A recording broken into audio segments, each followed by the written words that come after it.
Hey guys, we've got a big day ahead of us today because we are going to be reading chapters 6, 7, and 8 of Marjanah's DNA adventure today. Now, as always, we're going to ask a question after we're done reading, so you can feel free to pause, think about your question, talk about it with some people who are around you, and then press play to hear what I think as well. Let's dive right in because we're reading a lot today and I'm so excited. Marjanah's DNA Adventure by Margaret Bruce. Chapter 6. Cambridge? There was some very unfun, prickly thing poking into Marjanah's side. No, Mama, I'm not ready to wake up, she said, rolling over. She opened her eyes. What? Oh my! What is this? Where am I? The ground was hard and dirty beneath her. Twigs and leaves stuck out in all directions.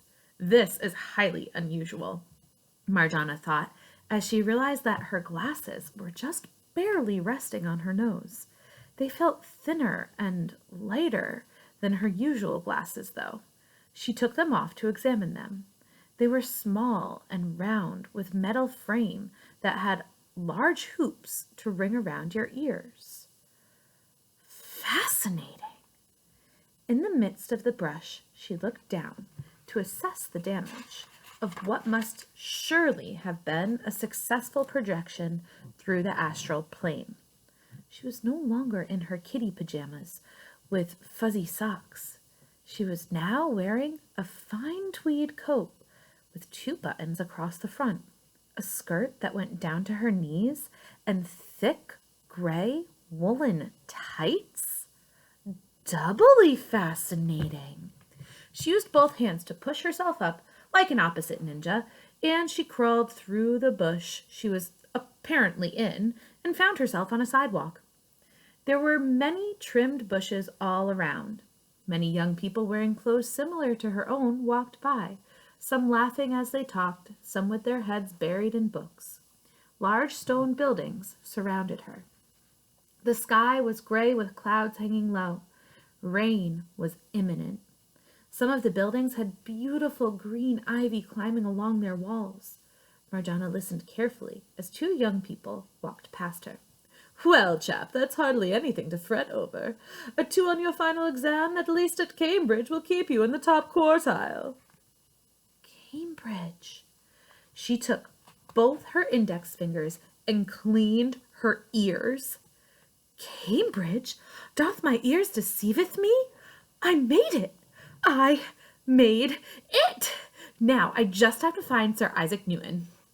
Strapped across Marjanah's back was a small leather pack with, by golly, her steam notebook tied tight to it. Even the notebook had changed. Once spiral bound and covered with designs, it was now small and made of leather. She found a pencil in the pack and immediately began writing. Astral projection achieved. Appear to have traveled through time and space. Currently on Cambridge campus, England, United Kingdom. Clothing has changed. No longer in cat pajamas. Regular clothes. Tweed jacket with buttons. New wire-rimmed glasses. Gray woolen tights. What appears to be witch boots on my feet. Slap! Marjanah's pencil went flying to the sidewalk. Ouch! Oh, excuse me. A bicycle had stopped just short of knocking Marjanah onto the ground. Oh, I'm sorry, young lady. I'm in quite a rush to meet a professor. Please excuse me. A young woman with dark hair and even deeper, darker eyes explained as she stepped off her bike to help Marjanah collect her pencil. That's okay, I suppose, Marjanah replied. Be brave, she thought. Get to Newton.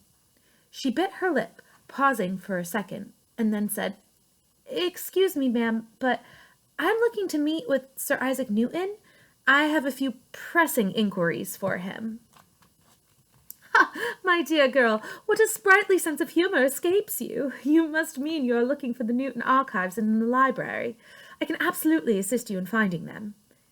You mean this is not Cambridge?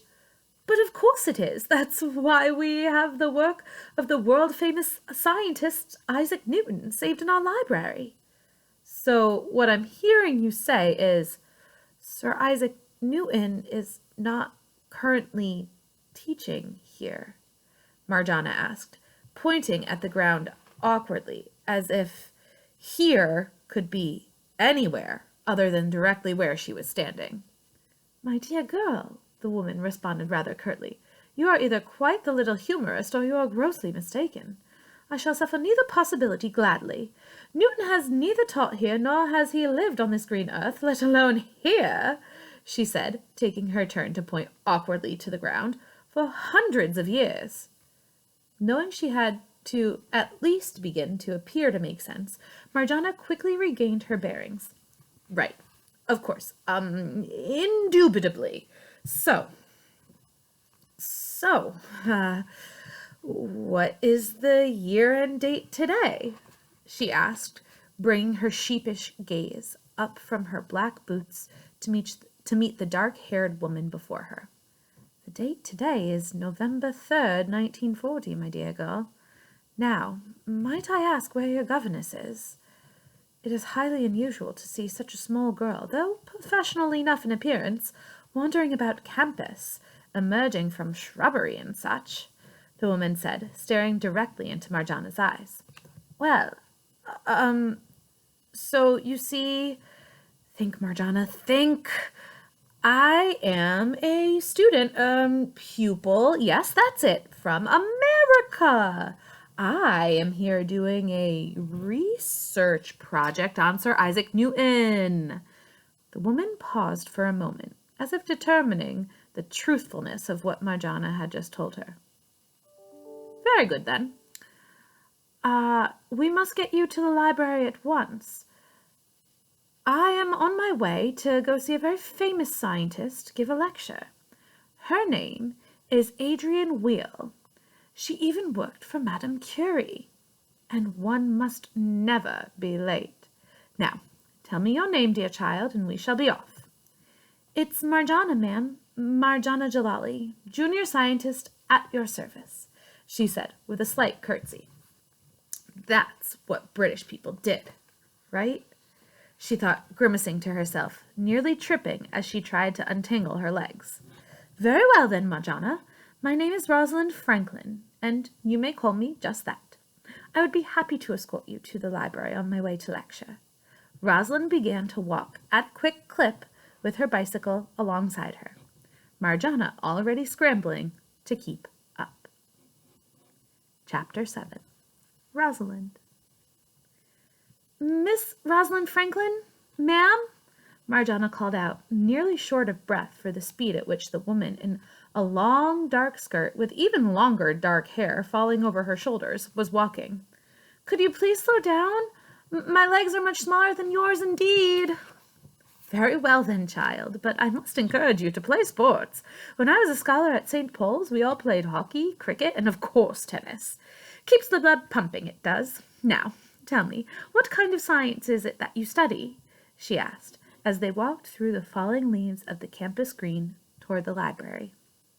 "Well, Miss Rosalind, I am in a study group called KHR, Kids Have Rights. We perform experiments and record observations, but I personally like to study animals and plants. I want to study the earth and make the planet a better place. What do you study, Miss Rosalind?" "Ah, well, I'm so glad to meet a young lady scientist. I myself, I am interested in the study of life. I'd like to understand how we humans grow and pass on our similarities and differences to each other. But more specifically, I'm curious about the teeny tiny particles that dictate those decisions. I'm going to learn more about those particles right now," Rosalind said excitedly. They arrived at the steps of what appeared to be an enormous clock tower made of bricks, with long windows on either side. "Well, my darling girl, it has been a pleasure to speak with you. Here we are at the library. Remember to continue your studies and work hard despite any obstacles you will inevitably face. The world needs more girls like you." Marjanah met her gaze directly. "Thank you, Miss Franklin. Thank you for walking with me and explaining your work. It has been a real honor." "Any time, darling," Rosalind said, mounting her bike. "Remember to keep experimenting until your data are solid," she said. her voice beginning to trail off already as she rode down the path, disappearing through the large trees covered in brown and burgundy leaves. As Marjanah turned and began to walk up the stairs to the library, she felt someone tug at her jacket. "Hey, what do you think you're—" she said, turning around. There was no one there. "Strong wind today, she thought, trying to soothe her nerves. Tug! This time, she was flung back down the steps, nearly landing flat on her bottom. Ah, the cord! She knew at once that her time was up. And then, flap! She was off like a rocket. Back, back, back. Whiteness. Falling through nothing, with quick zips and zaps and lots of whizzing light. And then, soft breezes. And then, again, nothing. Chapter 8. Back to reality. "Get off me! Get off me!" she cried, pushing her covers away from her face.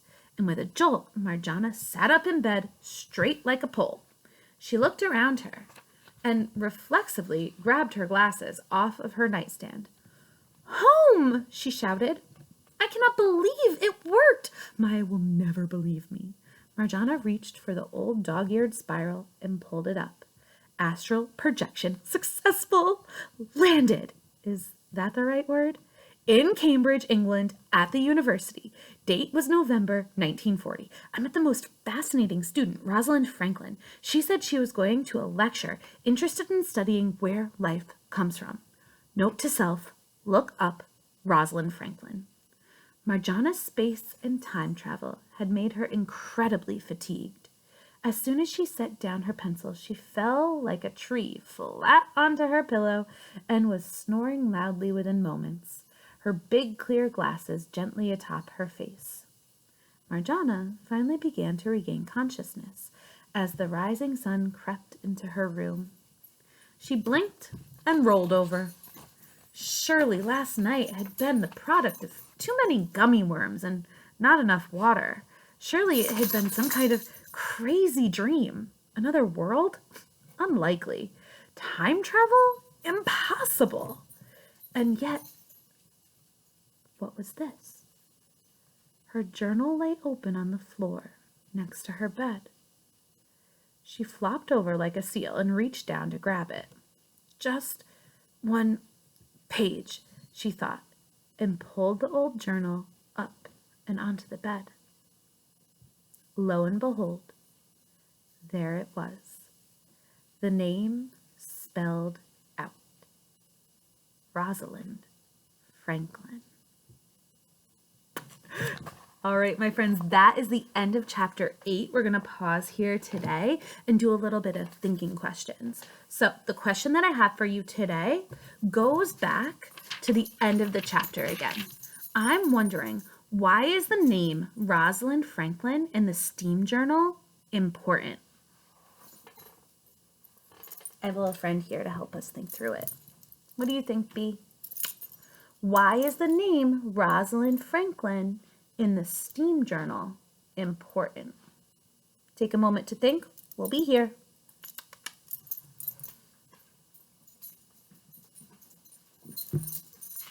Awesome. Come on back. So I look at page 76 when I'm thinking about this. Hold on. B wants to come back up.